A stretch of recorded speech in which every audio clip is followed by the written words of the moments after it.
We are back.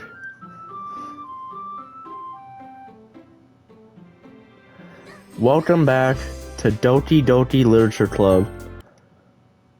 Alright, back to the side stories. We are on Balance Part 2, so I hope you guys do enjoy. And let's get into it, shall we? Is that what we should do, huh? Yeah, I think so.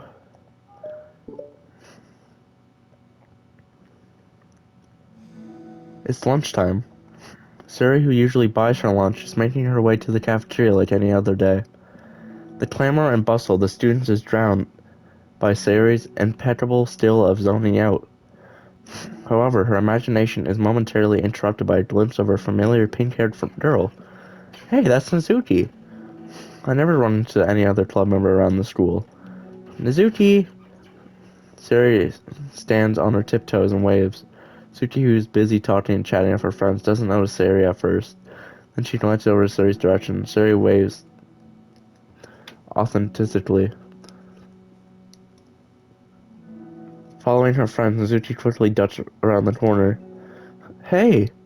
She definitely saw me.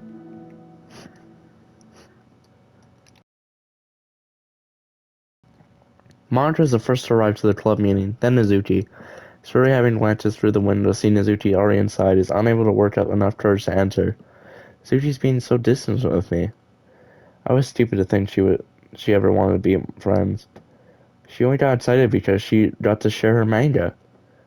But aside from that, she doesn't even like me. I should just go home today. Sorry, but do you plan on going inside? No. Why? I'm sulking. Oh. Well, I'm sorry for bothering you. Excuse me. No, don't leave me. Oh, I'll stay here then. I don't want to go in. I'm afraid of bothering Nizuki. I saw her at lunch today, so I waved and called out to her, but instead of saying hi, she just ran away from me. Really? Not bad. Hey! Sorry, that was a joke. I just sounded like something stupid that I would do from anxiety. From anxiety? Well, I just don't like attention being drawn to myself. Oh. Well, that makes sense based on the person you are. But Nizuki isn't shy at all. I thought we were friends. But I feel like every day she's just trying to distance herself more instead of getting closer. It makes me feel like she was only spending time with me during the club because I was reading manga, but she doesn't actually want to be friends with me. Well, I feel like I'm missing a lot of context too. Was she in the middle of anything when you approached her? No, she was just walking with her friends. With her friends? Yuri pauses for a moment. How do I put this? Sorry, you're very fond of your friends, right? You always want to be spending time with them? Of course, I don't think there's anything more important to me. I mean, the best parts of the day is always with my friends. Besides that, I really hate being alone, so... You hate being alone? Suri nods. We're very different people. I cherish my time alone. I wouldn't trade it for anything. So I think, well, if I was trying to, I would have alone time. And if I was being threatened with an interruption, then I would just not... It just wouldn't make me very happy. Yeah, but that doesn't have to do with Mizuki. She was already with her friends, not trying to be alone or anything. No, I think it's similar. It's, well, we're all friends in the club, but we have our own lives outside of the club as well. If you think about it, making new friends isn't some casual occurrence that happens on a daily basis. A friendship is an invitation to intertwine with your lives together. But the capacity, oh my god, imagine I said capacity. Capacity at which each person is ready to do it, that might be different. There are friends who just like to have fun together with others who talk every day and share every detail of their lives with each other. I think when establishing a friendship, it's important to consider the comfort level of the other person. I mean, we don't really know much about Natsuki's life outside of the club. It would be that she simply needs to make friends at her own pace rather than jump headfirst into a new commitment. But that means I really was bothering her. I just really wanted to be good friends with her, so I treated her like one. Was I actually hurting her? I don't know. I'm sorry. My insight was really only based on what I understand from my own needs, and Izuki and I are completely different, so why was I so selfish? Even if all that was true, then I still means I hurt her. I think I messed up.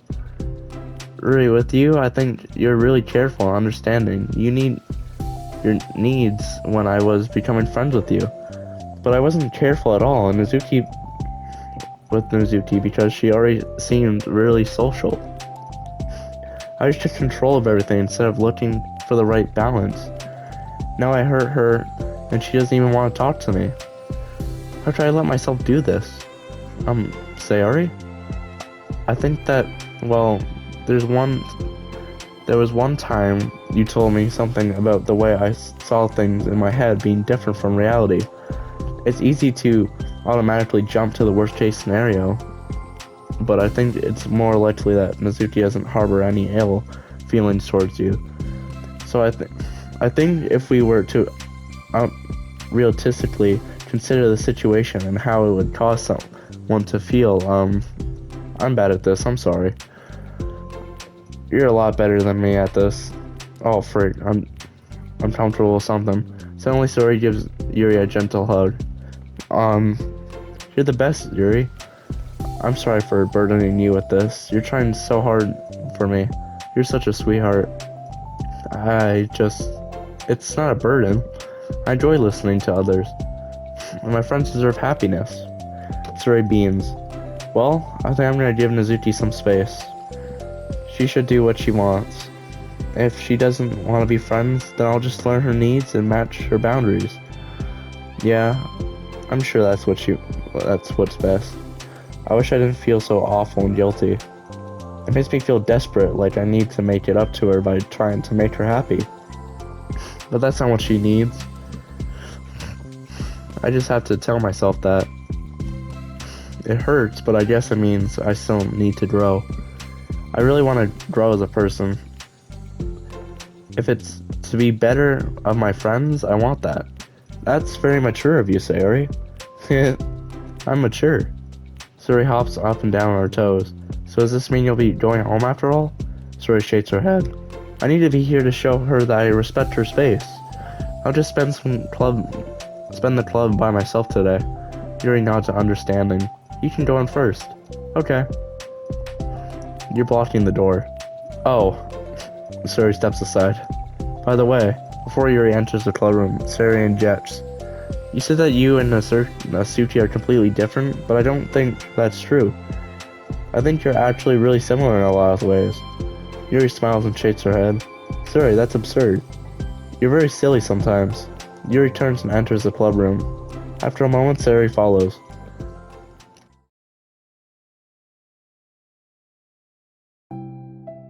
The club room is quiet. When Sayori walks in, Nazuki glances in her direction. Sayori smiles and gives Nazuki a quick wave before sitting down across the room. Yuri's face is already buried in a book. Sayori decides it's best to continue her manga she was reading, so she pulls it out. However, it looks like Nazuki isn't reading today. She has a sheet of paper in front of her and is tapping a pen against her desk, staring at it. Ooh, what are we writing today? Madara speaks in a quiet voice, unwilling to disturb the peace of the club room. She kneels down on Nazuki's desk. Hey! Nazuki pulls the sheet closer to her and covers it with her arms. Sorry, I didn't mean to peek. Whatever. I just wanted to see how everything was going. It's fine. Nazuki replies dismissively. She glances over at Sayori, who is focused on her manga. Monica follows Nazuki's gaze. I think she's mad at me. How come? I'm busy right now. Ask me later. Monica falls silent. Nazuki looks back down at her paper. She inches her hand away from the top margin, allowing Monica to see. It says, to Sayori. Understanding Monica smiles. She places a hand on Mizuki's shoulder and whispers softly, I'm proud of you. Mizuki looks away but makes no motion to remove Monica's hand. Monica gives Mizuki's shoulder a quick squeeze before standing back up and pulling away. Wow. The end of the club meeting passes. Yuri's already departed. So as Monica, after checking on Sayuri and Mizuki to ensure they wouldn't stay too late, Sayuri was determined to finish her manga volume before heading out since the end was approaching. However, with Mizuki also staying late for unknown reason, a silent tension hangs in the air. After finishing the volume, Sayuri brings it to the closet and puts it away. She slides it back into the shelf while Mizuki watches. Then Mizuki gets up and pulls it back out in order to return it to its proper location.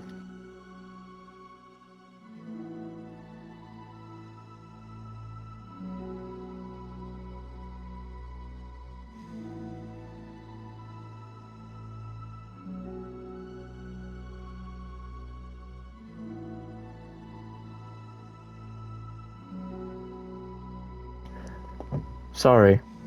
I didn't know where it was supposed to go. It's fine. The two fall silent again, avoiding eye contact. They both look like they're about to say something, but neither of them can break the silence. A moment passes. Well, I'll be on my way. See you tomorrow. Sori turns away to hide her pained expression, then walks away from the closet. If there was any proof Mizuki no longer wanted to be friends, this was it. Defeated, Sari carries herself out of the clubroom. Once in the hall, Sari takes a deep breath and hits a palm against her cheek to clear her head a little.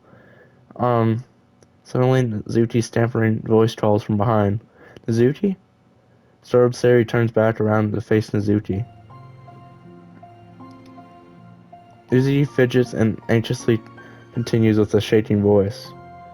I have a lot of things to say. Me too. But you go first. Mizuki bites her lip and can't stay still. Well, first of all, she cuts herself short, struggles to continue. Trying to force the words out, she stamps her foot and hops up and down a little. I'm sorry for the things I did at lunch, and I'm sorry for being kind of mean lately. It's really hard for me to I'm not good with things that make me uncomfortable, especially when it comes to like feeling and stuff. So, face burning, Mizuki clams up again. Instead of continuing, she simply holds a sheet of paper to Sayuri to take. The best place in the world. I love my bedroom. It's full of bright colors and soft things. The sunlight shines in the way everything sparkles. For the best place in the world. It has all my treasure, all my books, my collections, my memories. All the days were born in this room. It's the best place in the world. It has all the secrets, all my failures, my fears, my feelings. Something it feels so fragile that the door will break at the slightest touch. But it's still the best place in the world. But when someone knocks, I get scared. I brace my arms against the loose hinges. Please don't break. Don't come in. I'm not ready. It's my best place in the world. The knocking won't stop. I block the door of furniture, an eye peeking through the keyhole, and I panic. I'm trapped in the best place in the world. I'm not ready to share my favorite place. I need to clean my secrets and make my bed to hide my nightmares. I need to touch them to put them away, to see them again. I have so much to do, and I'm scared. I'm not ready, but it's still my favorite place. I still want to share it, however long it takes. If you wait patiently, I'll eventually open the door, and I'll show you the best place in the world.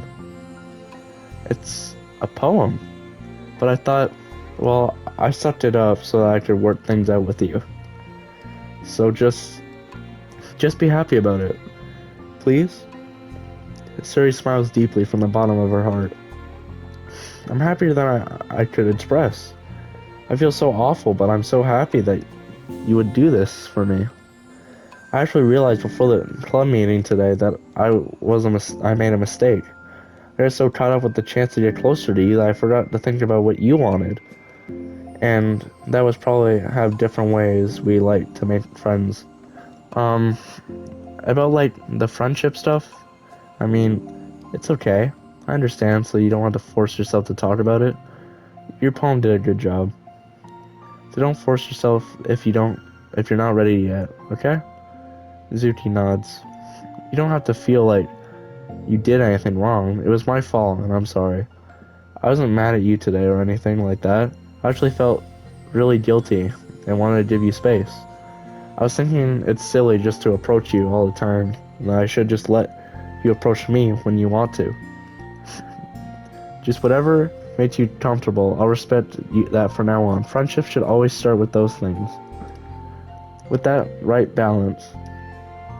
Mizuki nods again. One thing about it that, well, I don't want to have to approach you all the time either. I just want it to be balanced, like you said. Suri nods. I understand. We'll make sure of that together then. Aww. Well, anyway, now that the two of them have found common ground, Mizuki finds it easier to speak more frequently again. I'm not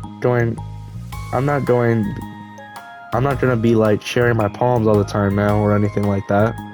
But I guess it wouldn't hurt to do it once in a while. Only the best ones. So you better like them, because otherwise I might change my mind. I like anything you do, Mizuki. I was just saying, more importantly, I have to tell you about my new boyfriend. Huh? Oh, from the manga? Wait, I need to guess who it is. You definitely won't be able to guess. The two of them walk down the hallway together.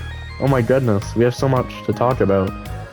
Darn, I should have told you to save the last two chapters so I could see your reaction to the big reveal. Oh, you wanted to enjoy it with me? That's so cute. Oh, shush. Well, that's it. I hope you guys did enjoy this episode. I think it was a good one. I hope you guys have a good day. And as always, bye-bye.